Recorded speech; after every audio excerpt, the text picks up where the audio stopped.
Hello, we are Lydia and Scott, and we are coping, becoming podcast. Today we have a very, very important guest with us. Hi, Shaun. Shaun Hello. Kennedy.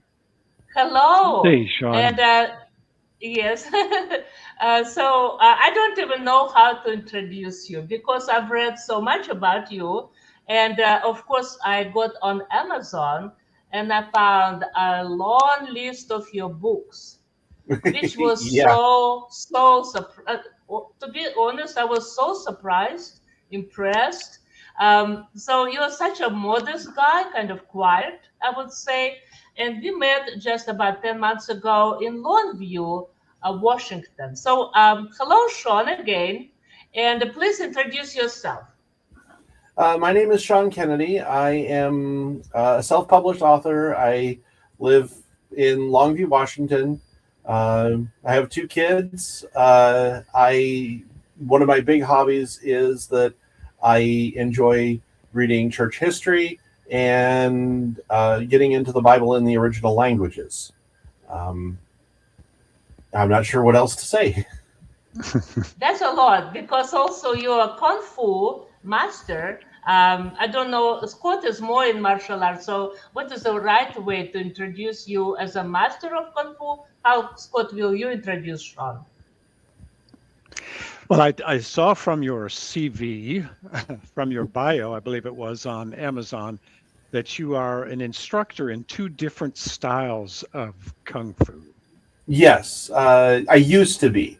I used to be an instructor in Northern Shaolin Long Fist and Northern Praying Mantis. The Praying Mantis that I studied was a mixture of 7-star and 8-step Praying Mantis.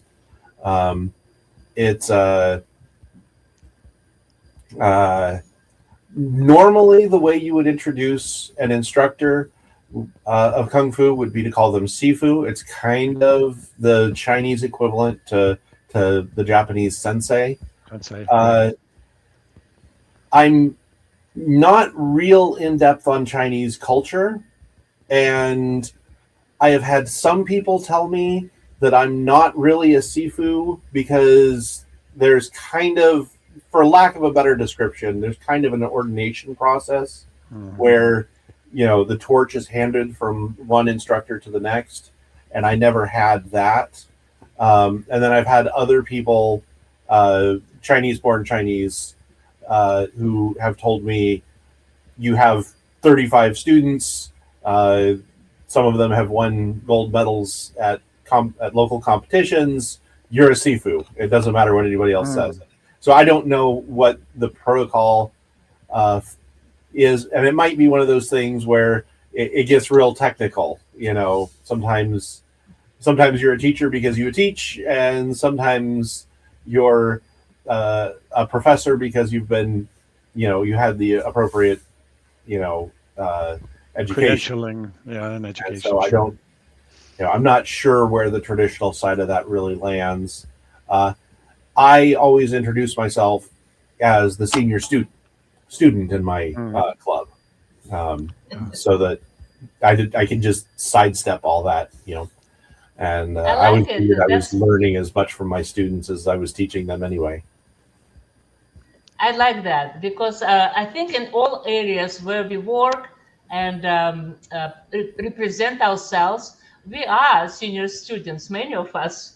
We just think sometimes maybe we are higher than that. But along with that, I have a question to you today. In the previous podcast, we talked about what did we have to unlearn. So what did you have to unlearn? So you've learned a lot. You study Greek, you study ancient history, you try to reinterpret the Gospels, you write about heroes. So if people, I invite our viewers to go on Zoom and check your credentials and also all the books you wrote. Such a wide, wide spectrum, right? But so you've learned a lot. But was it anything in your life that you had to unlearn? Yes, there's been a lot of things.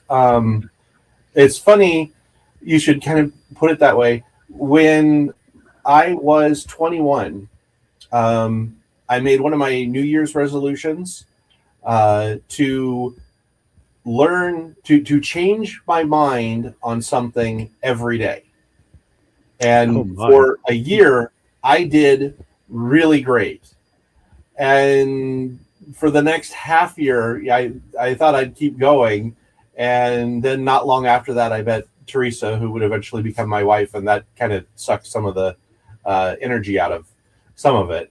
But for about a year and a half, I made it a goal every day to change my mind on something. To research something and truly, honestly change my mind. Um, Sometimes it didn't take very long. Sometimes you'd wake up in the morning and you'd, do a Google search, and Google was fairly new, but Google was there, and I'd do a Google search, and 5 minutes later, I'd learned something that changed the way I looked at everything. And other times it'd be 8 o'clock in the evening, and I'd be frantically Googling, trying to find something.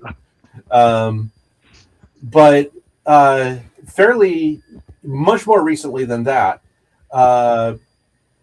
about 7 years ago, I had a kind of an incident that really required me to really rethink some things, and I'm still in some ways trying to process it.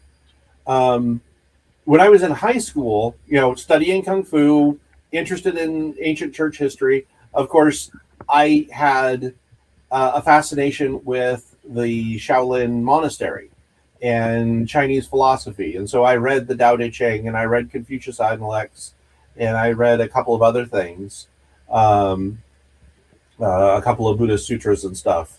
Um, and I never found it like compelling in the same way that I find the Gospels, but it was interesting. And, some of it was kind of sort of parallel. Um, and I always found a couple of things in the Tao Te Ching to be really fascinating. I can't remember which chapter it is off the top of my head, but there is a chapter devoted to the Creator Three, which just sounds like the Trinity, right? I mean, and this is written Yep. in China in the 1500s. They had no exposure to Christianity, and it's like, whoa, this is cool. And then about 7 years ago, um, I was listening to a podcast, um, trying to understand. There's a book they have called the I Ching. It's a book of divination. I never really understood it, and I was trying to get a better grip on what it is exactly. And I was just listening to a podcast about it. When they got to the end, they asked the guy, he was a Taoist, and they asked the guy, what do you think of the various translations of the Tao Te Ching? And he said, you can't translate the Tao Te Ching. It's not words, it's just sounds. And I went, what do you mean it's just words and not sounds? I got 23 different translations and 18 more online that I can read. And there was a very famous Jesuit missionary, James Legge, that traveled to China. And at the same time, I happened to be reading his book about the various religions in China. When he got to the section on the Tao Te Ching, or when he got to the section on Taoism, he said there's two kinds of Taoism. There's the religious Taoism, which is stupid, and then there's the philosophical Taoism that reads this book called the Tao Te Ching as though it actually has words, but it's really just sounds. And it's like, what in the world? So I don't know what to make of it, right? I don't read any Chinese, and it's hard for me to imagine that there's, like I said, I at one point had like 18 translations of it, and was reading 5 or 6 more online that were old translations that you can't get anywhere else, comparing them, trying to figure out, just like I do with some of my Bible studies, I was trying to figure out what it's really trying to say in some of these parts that kind of had a parallel with Christianity. And that kind of threw me for a loop. It's like, I don't know what to do with that now. And it's still hard for me to imagine that all these translations are kind of sort of mostly the same if it's just sounds, if you know what I mean. Yeah, Um, very interesting. It's amazing. And while listening to you, I got an idea to ask you this question. Because what I hear from you, Sean, resonates with the quote from Anne Lamott, and I will put it on the screen. Not everything we carry still belongs to us, right? I So love it. Mm. I love it. It's why, yeah, very, very much resonate with what you say. First of all, when you were so young, for some reasons, you even had a New Year resolution to learn a new thing. But you see, like when we learn, you have to unlearn something. So what I hear from you, you decided to learn things to prove yourself in a way wrong, but your opinion was about something. You wanted to know the truth, right? So that's what I wanted to bring up this one. But so then, um, also, while I'm learning, create space, right? Mhm. And I think many of us, first of all, not to maybe just a few people who truly understand the importance of unlearning. We learn. We are so passionate about it. But then we forget that actually it takes space. And like again, back to Anne Lamott, she says, not everything we carry still belongs to us. So we change, life changes. So we have to alter our understanding, our even values sometimes, but majorly our understanding of things. So you said what you've learned, and you also said what you unlearned. What are you becoming? What happened to you during this long process that you were unlearning things? Oh, I make it a habit not to look too far in the future anymore. I I live in the present. Um, that's something that I learned from my son. My son is developmentally disabled, and uh, I just there are so many times when he was little that we would make plans, and he would get sick, or um, he would end up not being able to be a part of whatever. I would have to leave something early. I would have to, whatever. And I just got to a point where I at one point I stopped making plans altogether. People would say, "What are you doing tomorrow?" And I'd say, "I don't know." And I'd have work the next day. Are you going to work tomorrow? Haven't decided yet. Um, and uh, and I was serious. I had a couple times I woke up in the morning and said, "There's dishes, there's laundry, there's money in the bank. I'm sick." Yep, And yep.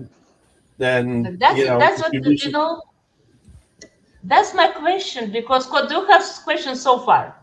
No, I was just reminded of a quote by Corrie Ten Boom. She said, I have learned to hold things loosely so that God will not have to pry them out of my hands.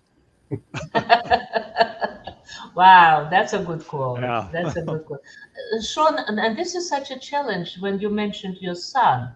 Imagine people who have children who don't require maybe that much attention and involvement, and they complain about not having time. Mhm. They complain that, oh, we have so many hobbies that, myself included, to be honest, I play accordion, and sometimes like I would complain, oh, but I don't have time to play it, you see? Or I wanted to study Ukrainian, and then of course it's like one thing after another, and a year passed. But so with all the challenges in your life, you found a sort of approach, I would say, or maybe it's your life motto, like you said, okay, money in the bank. Um, I don't plan anything. I'm just out. I just take time. And that's what I think the problem that we do not set aside the time for ourselves, for our brain, for finding the truth, right? And Yeah. now I'm moving to the book that we want to discuss today. So, uh, out of all the multiple titles, Sean, I chose Truthism. And you will tell us more about this book, but I liked the subtitle because my only allegiance is to the truth. First of all, why? What shaped you as a man with this only allegiance? And the reason I'm interested, as I shared with you, is that we share the same passion. Yeah. We share so bad, and tell me if you went through the same problems in life, because I fight for truth so hard. Or, like my husband would say, you fought for justice, now you're looking for a job. Yeah. Yeah, so and then Um, I'm not learning from my mistakes. You see, I do it the same. It's a cycle. So from one mistake, I would untruth. I will see another untruth, and so that's what I call myself, truth with an accent. I have an yeah. accent, and yeah, so and that allows me to see truth from a different angle. You see, I grew up in a different culture, and also that's what I thought to discuss with you. Truth with an accent. In your case, is truthism. What is this book about? Why did you title it like that? Well, I titled it that way.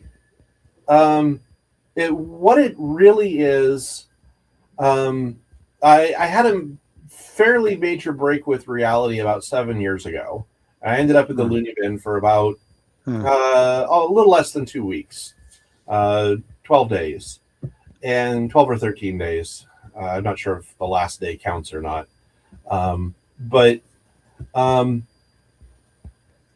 one of the things that I realized is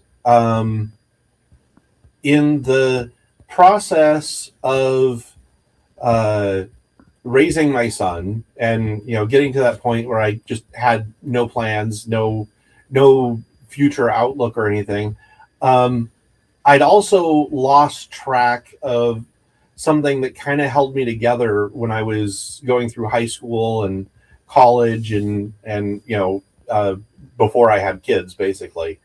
um, I always stood for what was true, and everything that's right comes from what's true. Um, it you can say, I'm hungry, I need food, but it means something entirely different if you're Bill Gates than if you're a starving uh, child on the banks of some unknown river in the middle of Africa. Yeah. It's the same words, but the truth of the matter is entirely different, based on all the surrounding realities. And uh, when I got that back, it really started to order a lot of things in my life. And I didn't ever, like I said, I still don't make a whole lot of plans real far in advance. Um, I still kind of have a live in the moment kind of attitude, but knowing what's true orders things. I know that there is church on Sunday. I know that there is swimming practice on Saturday. I know that my son likes watching Wild Kratts. I know that my wife wants the volume to be lower and my son wants the volume to be higher. And I can take all of these truths and I can filter them together and I can find the things that work. Um, to springboard on my wife and uh, my son never has things loud enough. He would run things loud enough to damage his hearing if I'd let him. And my wife gets overstimulated with all the different kinds of shows that he likes to listen to and stuff. And so I got some speakers and filled up his room with speakers that I can turn the volume down on so that it's just in his room. But because there's so many of them, it's coming at him from all sides and it seems loud to him. And Okay, so, Ah. you that's a know, good. it's just a matter of, what's the reality of the situation. And you can't always find a compromise, right? You know, No. sometimes I want to sit at the head of the table, and somebody else wants to sit at the head of the table, and there's only one head of the table. And then, the truth is, it's my table. I get to decide who sits where. Or it's his table. He gets to decide who sits where. Or it's their table. They get to make the final decision. Yeah. That is hilarious. That's very true. Of course, if you've got a square table, everybody's at the head of the table, right? Yeah, King Arthur solved it by making a round table. There you go. The interesting thing is, go ahead. And so, there's just so many things. If you can get to, or as close as you can to what's true, then you can kind of, run the algebra and solve for X. When at one of my jobs that I had, my dad was absolutely convinced that somebody was out to get me, because about every other month I would have a nail in a tire. And I told him, Dad, you're being paranoid. There's nobody out to get me. I stopped working there. And it was another year and a half before I had a nail in a tire. And the only place I was driving different was not going to work anymore.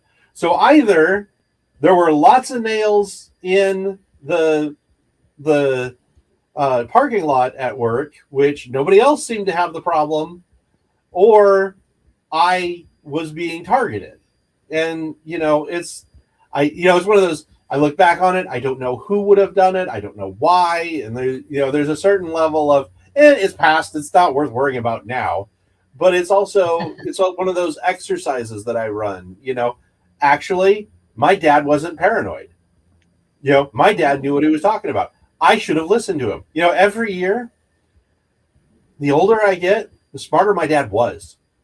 Isn't that the truth? Oh my goodness. That is the truth, yeah. But so your story about the nails in the tires actually brings up one of the sides of the truth, which is truth by experience. So your father, first of all, because of his love for you, but also because of his life experience. He knew that people are capable of doing things like that. He also knew that you're not just an ordinary boy, but you have maybe some personality traits that make other people either angry at you or jealous, envious. That may be good for you. Yes, thank you, Scott. So, and that's what their expression of anger and jealousy came through those tires, flat tires. I'm sure it cost you lots of money. But what I want to tell you that when I look through, I just started reading your book, I have to admit. But what I want to show you and our audience is in that book, you have 12, you call it 12, yes. So about truth. And one of them is, I like a lot, that first of all, the statement is that is very much on the top and very important. The truth is alive. That's so right. That why do you say that? When you look at the history of the development of technology and knowledge, it is absolutely fascinating. One of the easiest things to point to, writing was developed independently 3 different times. All of them within about 500 years of each other. One of them was in South America. One of them was in the Indus Valley in Middle East, Eastern Europe. I'm not sure which place we're calling it today. They'll change it tomorrow, I'm sure. And then the other one was over in China. And people had been in all these places for thousands of years. And just all of a sudden, basically the same day went, oh, you know what? It'd be cool to write things down. And just like, boom, it happened. That's not because they were coordinating. The people in South America did not know about the people in the Indus Valley, and the people in the Indus Valley did not know about the people in China. When the Europeans first figured out that the Chinese and the Indus Valley people invented writing at like just about exactly the same time, they came up with all these like elaborate reasons and solutions why somebody from the Indus Valley like woke up and said, I must venture off into the Far East and disappear forever. Or somebody in China went, I wonder what's way over there in the West, or something. And somebody went somewhere and shared it because that's just way too weird that they developed it at the same time. And then they find out that it happened the same time in South America. And it's like, okay, we know nobody got in a boat and went to South America. And we know nobody in South America got in a boat and came here, because we know that. And so it's, what happened? We didn't decide. People didn't decide that we were all going to start writing at the same time. Something above us did. The truth decided that we were going to start writing at the same time. And you see the same kind of thing. Einstein, when he developed his theory of relativity, there was a kind of geometry. I can't remember the name of it now. But there was a kind of geometry that his theory depended on. It's the geometry of if you twist material. And his teacher was the person who invented that kind of geometry. I use the word invented lightly. You don't really invent that kind of math. It's kind of halfway between you discover it and you decide how to write it. But Einstein's personal teacher was the guy that did it. But Einstein had figured out 3/4 of relativity without it. And he just went, I'm not able to do this thing. And then his teacher comes by and goes, oh, what you need to do is you need to write it this way. And he's like, what are you doing? And he's like, aren't you doing your homework? And Einstein's like, no, I'm doing my own project. Why would you think it was my homework in your class? Because it's the same thing. And, so the truth came down to that guy. At the same time, it came down to Einstein. And, there's only so much of, oh, wow, all the smart people happen to be born at the same time that you can get into, right? And some of them are just weird, like the writing thing. It's not that all the smart people happen to be born at the same time in South America, the Indus Valley, and China. It's something weird was going on. And it's not, Absolutely. It's not that Einstein happened to be half a generation behind the development of the kind of geometry he needed. It's somebody had a plan. And there's all kinds of examples of this all through history. True. Yes, I will. You just hook me up. I will tell you, kind of interject a little. Radio, invention of radio. I grew up, since I tell truth with an accent. I grew up knowing that the inventor of radio is Alexander Popov, Russian. And then here, when I came and I said, oh, of course it's Popov, people says, no, it's Marconi. I said, wait a second. So, but if you check, they invented the radio around the same time, just like you said. So it's like it's in the air somewhere, right? Yeah. And some of it, some of them can kind of be explained. Sometimes there's a natural progression of things, and you can say, Maxwell found radio waves in this year, and then they figured out how these kinds of metals interact in the next year, and it was just natural for the next couple things. But some of these, it's like a natural progression over 400 years. That's not quite how that works.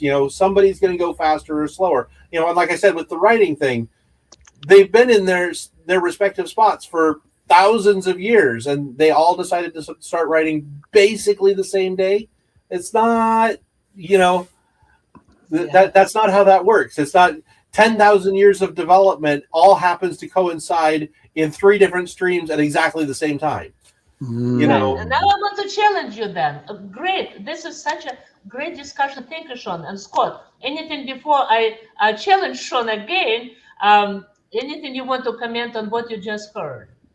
I was just reminded about you mentioned in the book about Sir Isaac Newton and Leibniz and the invention of calculus at yeah, about the same time.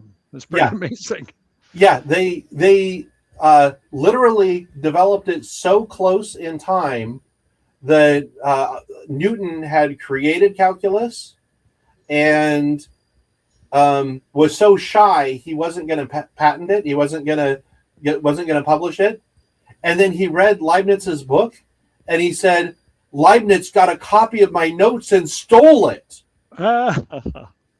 And there's like this whole. They had a whole like. Uh, Newton had some inside people at the court, and I think Leibniz was in Germany, so he couldn't even be present for his trial. But they had like this whole trial where Newton was the judge, deciding whether he had come up with it first or Leibniz had come up with it Right, first. right. And That's very and you know, modern mathematicians go back and the historians of mathematics go back and they try to figure out who did it first, and it's like, it's pretty darn close. That's And amazing. Yes. Yep. So now, remember, I will take you back to that page from your book with 12 types of truth. And so let's view them again. So,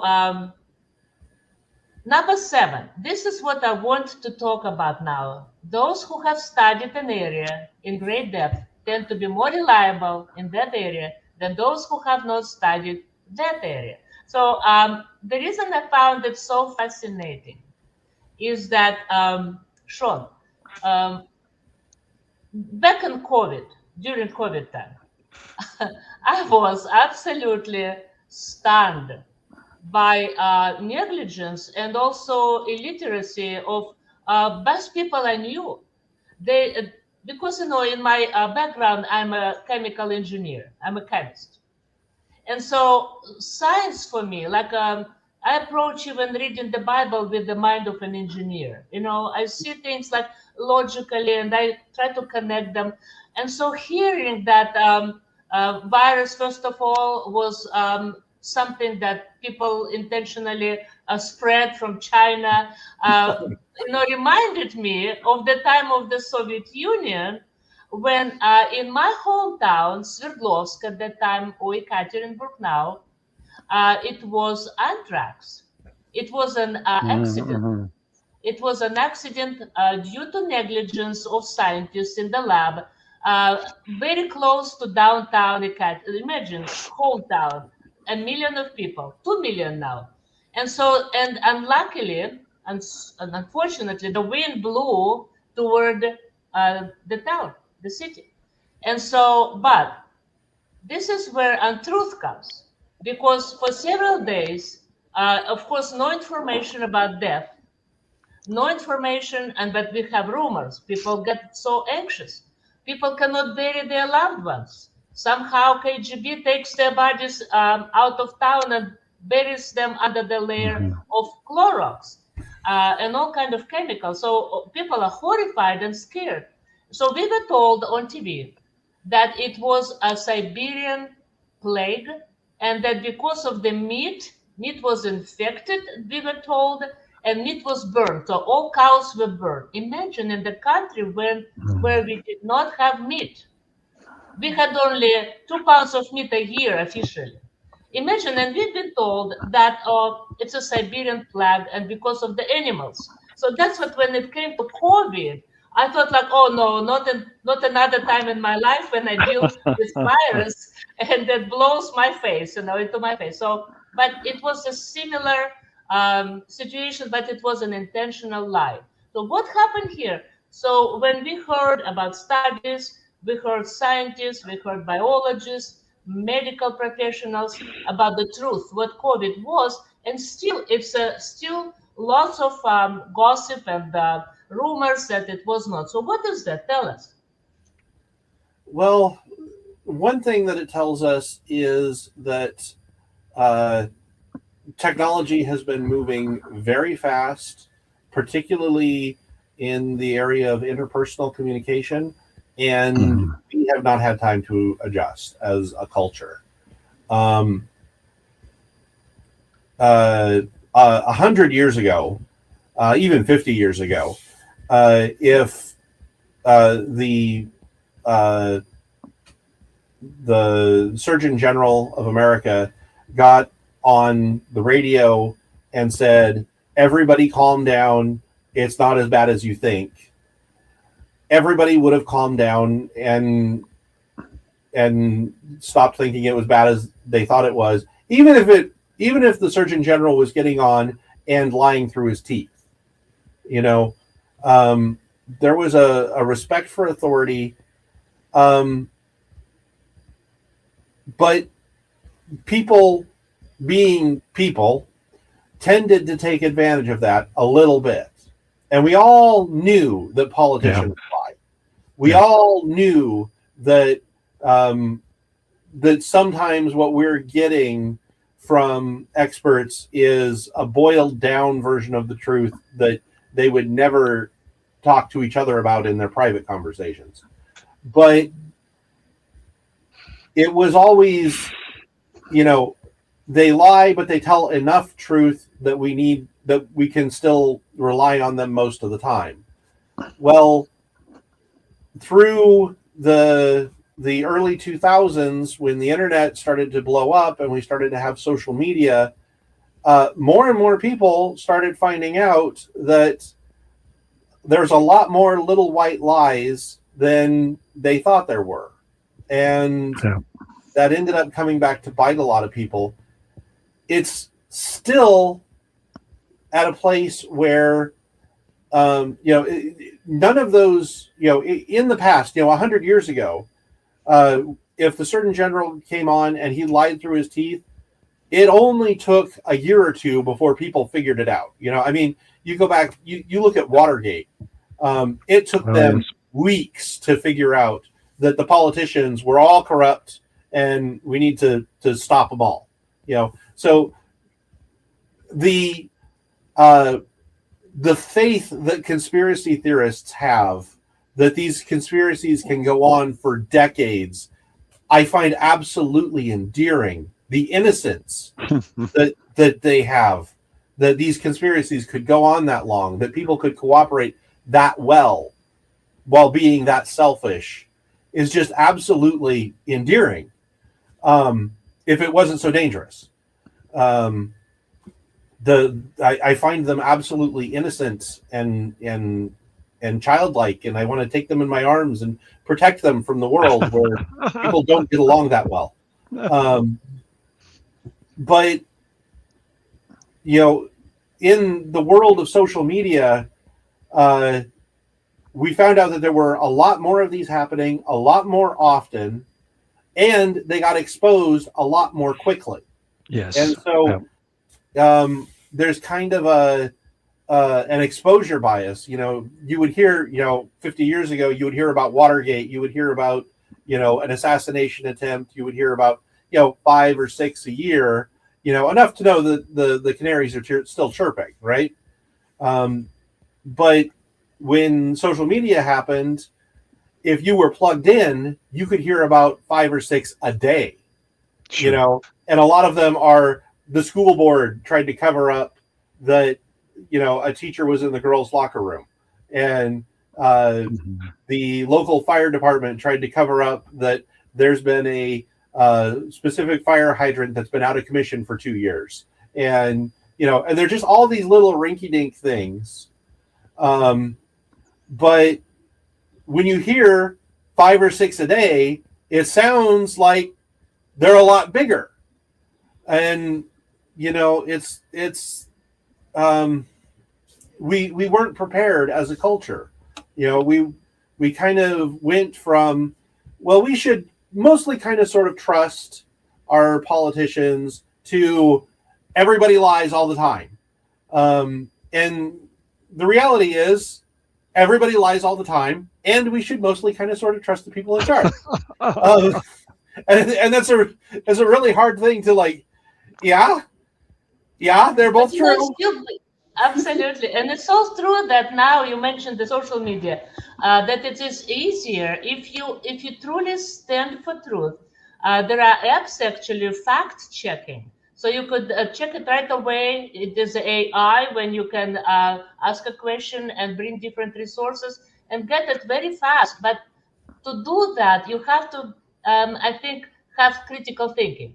You have to truly, instead of, oh, I just saw it on the internet, it popped up on my screen. But we forget, I actually had to teach my church members at that time during COVID. I said, guys, when they were passionately arguing with each other, I said, guys, you have to understand that the news you get on your internet is actually tailored to your tastes, and the other Mm. person has news that are tailored to the other person's taste, correct? So you see, Yeah. that's when people fight over the truth, they think it is the truth. In reality, is that truth is actually altered to what they believe in, to their values, to their habits, to what they stand up for. Faith could don't even start. I think we need to invite you on the topic of faith again, because you have lots of books about faith and the Gospels, and also about it seems to me that you try to find truth through going into the language, original language, correct? Yes, I I know it's hard to believe now, but I was young once, and when I was young, I uh, I grew up on one side of my family. It's mostly Mormon. On the other side of my family, it's mostly Jehovah's Witness. Oh my. And I heard all the different, you can't trust modern translations, you can't trust uh, modern scholars. I heard all of that when I was growing up, right? And so when I was young and knew everything, man, I miss knowing everything. Somehow I'm smarter now that I don't know everything. I'm not sure how that works. But anyway, back when I was young and I knew everything, I wanted to make a translation of the Bible that would be the best translation of the Bible ever. It's not how that works. Um, Hmm. Yeah. Mhm. but along the way, I found uh, text criticism, and I found uh, that there's a lot of really good discussions about uh, which streams of the Greek New Testament, which streams of the Old Testament. Um, I'm not a text critic, and I don't play one on TV.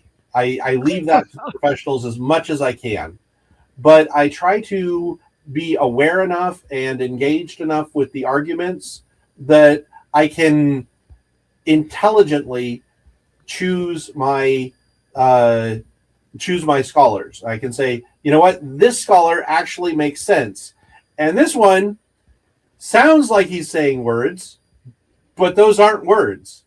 And there's, I have some minority opinions on where some of that lays out. One of the Mhm. things that I decided early is, there's like 5,000 textual variants in the New Testament. I said I'm not going to go through and pick 5,000 different places where I know better than everybody else. That's not how any of that works, right? Mm. Um, but I can stand back and I can go, you know what? I think Dr. Maurice Robinson raises a lot of really good points on his defense of the majority text that don't get answered well in a lot of other places. And so I am a majority text guy. And, but I don't, when I sat down and I went through, I had about 5 or 6 months. Um, I put all of the variants into a spreadsheet and then randomized them and then took the top 100. And I went through them one by one and made a decision about each one. Uh, More than 90, I could not come to a conclusion. I said, I have no idea who's right. The majority text or the critical text people, there is just not the kind of information that I need to come to a conclusion to make a decision. Uh, Two of them, I came to the conclusion that the critical text people were probably right. All of their arguments made sense, and the majority text people didn't. Three of them, I came to the conclusion that the majority text people were right and didn't make it. And the critical text people, their arguments didn't make a decision. So at one point, I was literally that close to saying I'm going to be a critical text guy instead of a majority text guy. I was like, I looked at 100 variants, could only make a decision on 5. There were another 3 or 4 that I kind of went, I think the majority text kind of sort of makes more sense, but only kind of barely. Interesting. It takes me to your one of the 12 points on truth is this one. Not no one gets everything right all the time. Yeah. And you have two of those. No one gets everything right all the time. And another one back to back. No one gets everything wrong all the time. And I know some people that work really hard on that second one. But Shaun, we are coming to the end of our wonderful time together. So, so the points today are the truth is alive. Thank you for putting it as number 1. But also that it's such a comfort to know that no one gets everything right all the time. And in our time when we have people who so passionately try to prove that they are right all the time, it's such a good and grounding statement. Thank you for that. Scott, any questions still before we say goodbye to our viewers and to Shaun? Well, I would love at some point maybe another episode on the impact of the post-truth worldview that seems to be gaining ground in our world, where truth is relative, and truth it is relative to your opinion, my opinion, and truth can only be found in your own heart and not outside of us. But that's for another conversation, Okay. I think. What do you think, Shaun, about that? Will you take a challenge? I would love to talk about that. That is one of those Oh, things wonderful. where you take a little truth and you make it the whole truth. Yeah. And that's a problem. Yeah. Okay. So let's keep this intrigue our viewers and keep them waiting for another week, which will be next Tuesday at 6 p.m. But today we are so grateful for your time, for ability to unlearn things, to empty the space, prepare the space for so much. And out of that space, new space that you developed, came out so many books and there's so many interesting stories. So we're excited.